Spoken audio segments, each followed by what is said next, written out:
पापा को मारा था उन्होंने पुलिस वाले ने? मेरे पापा को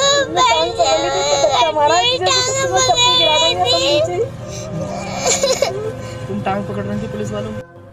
आदाब दोस्तों, एक और दिल को दहला देने वाला वाक़या कहीं और से नहीं बल्कि रावण राज उत्तर प्रदेश से आ रहा है, जहां पर एक अकील नामी शख्स को उसी के घर वालों के सामने पुलिस ने बुरी तरह पीटा और उसके छत पर से उसे नीचे फेंक दिया गया।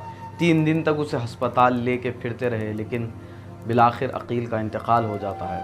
ये कहानी अकील की इस वजह से भी आपके सामने लाना ज़रूरी है क्योंकि अकील को उत्तर प्रदेश के बुलंदशहर की पुलिस की जानिब से कई बार टॉर्चर किया जा रहा था। टॉर्चर इसलिए किया जा रहा था, अकील की बीवी शाहना का बताना है कि अकील क्योंकि एक मीट ट्रेडर था और मीट ट्रेडर का काम यही होता है कि वो गोश्त वगैरह के कारोबार में उसके तमाम तर जो मामलात रहते हैं उसी में रहते हैं। उसी के चलते अकील के ऊपर गाय को काटने का भी केस बुक कर दिया गया था, जो कि शायद शाहना का बताना है कि मेरा शौहर बेकसूर भी हो सकता है। लेकिन पुलिस हर कुछ दिन के बाद आती थी और फिर इन्हें टॉर्चर करती थी और एक्सटॉर्शनिस्ट की तरह पर पुलिस काम करते थे। पुलिस के कुछ नौजवान और इनके पास से पैसे वसूला करते थे और अकील हमेशा उन्हें कुछ ना कुछ पैसे दे करके वहाँ से भिजा दिया करता था। लेकिन जो गुज़िश्ता 23 मई की रात को जो वाक़या पेश आया, वहाँ पर हमने देखा कि अकील के घर पर पुलिस जो है चोरी छुपे पीछे के दरवाज़े से घुस जाती है, जिसके बाद अकील को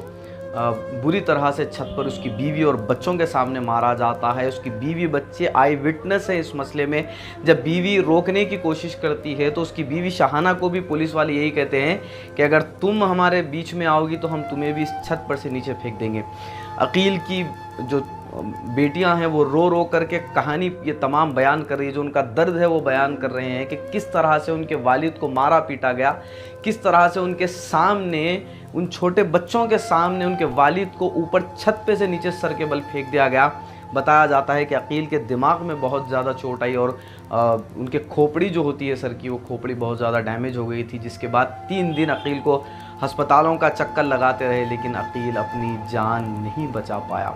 अकील का इंतकाल हो जाता है। आए दिन उत्तर प्रदेश में मुसलमानों के साथ जो वाक़यात है जुल्म व ज़्यादती के, उसमें इजाफ़ा ही देखा जा रहा है। आपको याद होगा, चाहे वो अखलाक का कत्ल रहने दो, जिसे अखलाक को गाय के गोश्त के जुर्म में लिंचिंग कर दी गई थी, वहीं पर अगर दूसरी जानिब देखें तो कुछ रोज़ कबल ही फैसल को मारा गया था उत्तर प्रदेश में, और 2-4 रोज़ पहले मसाजिदों को शहीद किया गया। उसके बाद फिर ये तमाम वाक़यात, तो इससे कहीं ना कहीं ये बात की जानिब इशारा करते हुए उत्तर प्रदेश की हुकूमत नज़र आ रही है कि हम 2022 इलेक्शंस की तैयारी कर रहे हैं। ये तमाम तर चीज़ें आप देखिए एक मरतबा, और ये जो मंदाना मंज़र है इन बच्चों का एक बाप के लिए किस तरह से रो रहे हैं, ये देख करके यकीनन आपके भी दिल दहल जाएंगे। अकील के भाई ताहिर का बताना है कि वो कई रोज़ से एसडीएम के पास भी जा रहे थे और बुलंदशहर के जो एसपी हैं उनसे भी मुलाकात करके तमाम तर चीज़ें उन्हें बता रहे थे कि हमारे भाई को इंसाफ दिलाइए। हो सकता है कि हमारा भाई कसूरवार हो, लेकिन कसूरवार के साथ पुलिस इस तरह से तो नहीं कर सकती। बुलंदशहर के एसपी का जबकि ये बताना है कि जो डिसीज़्ड है अकील, वो ख़ुद ही कूद के गिर गया और ज़ख्मी हालत में उसे अस्पताल ले जाया गया, जबकि आई विटनेस है, बीवी और बच्चे दोनों भी आई विटनेस है इस केस में। अब देखना ये होगा कि क्या इन तमाम को इंसाफ मिलता है या नहीं। आइए देखते हैं 99 एक्सप्रेस टीवी की ये ख़ास रिपोर्ट। जी, मेरे पापा को नहीं है पहले मारा, फिर नीचे फेंक दिया, फिर नहीं डंडे मारे थे ना घोटों पे, फिर पापा सो रहे, फिर पापा हम सब सो रहे थे छत पे ही, ये और मैं उठी हुई थे। पापा सो रहे थे, हम ये बेटा कितने बजे की बात होगी रात को? रात 1 बजे की बात। फिर हमारे पापा को मारा पीटा छत पे ही, और फिर छत पे से बंदूक के पीछे के वो जो होती है वो मार के सिर में, फिर वो नीचे फेंक दिया पापा को। हमारे पापा यहाँ हड्डियाँ टूट गई दिमाग की, वो टूट के भेजे में घुस गई और यहाँ की हड्डी घिस गई। हमारे पापा के घोटों में डंडे मार के जब देख के गए, फिर मुँह करके देख के गए, फिर गाली बक के कहने लगे चलेगा, इतने को साला मर गया। हमारे पापा बहुत अच्छे थे, हमारे पापा ने किसी की बुराई नहीं करी, सबसे हंसी खुशी रहते थे, और हमारे पापा ने किसी का भी दिल नहीं दुखाया। हमारे पापा बहुत अच्छे थे, बहुत अच्छे थे। क्या चाहते हो बेटा आप, अब आप सरकार से क्या चाहते हो? हमें इंसाफ चाहिए। क्या चाहते हो बेटा आप? इंसाफ चाहते हैं।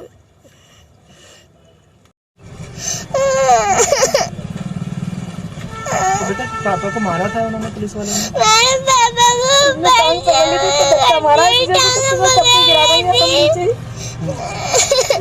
तुम टांग पकड़ रही थी पुलिस वालों की?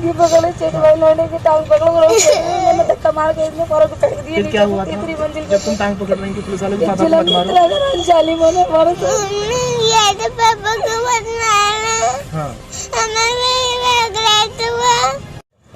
सुमैया, सुमैया बेटा क्या हुआ था उस रात, आप बताओ।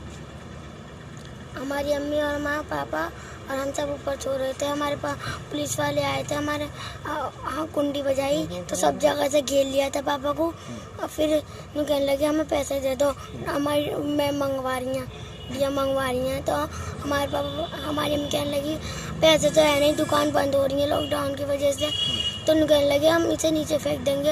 हमने मना करा हमारे पापा को नीचे मत फेंकना, तो फिर बंदूक की बट मार के नीचे फेंक दिया पापा को। बेटा तुम बताओ। Abrar fashion fabrics, multi branded fashionable textile showroom, Raymonds, Reid and Taylor, Siyaram और डिगजैम जैसी कंपनीज का कलरफुल कलेक्शन, सूटिंग्स, शर्टिंग्स के अलावा डिजाइनर शेरवानी, डिजाइनर सूट्स, जोधपुरी, सदरी, कुर्ता पजामा और पगड़ी, बेहतरीन सिलवाई के साथ आपकी हर पसंद का लिहाज वाजिबी दाम में, बिल्कुल ही नए स्टॉक के साथ आपकी तशरीफ आवरी के मुंतजिर। अबरार फैशन फैब्रिक्स, मूसा बोली बिसाइड पिस्ता हाउस, हुसैनी अलम रोड, हैदराबाद।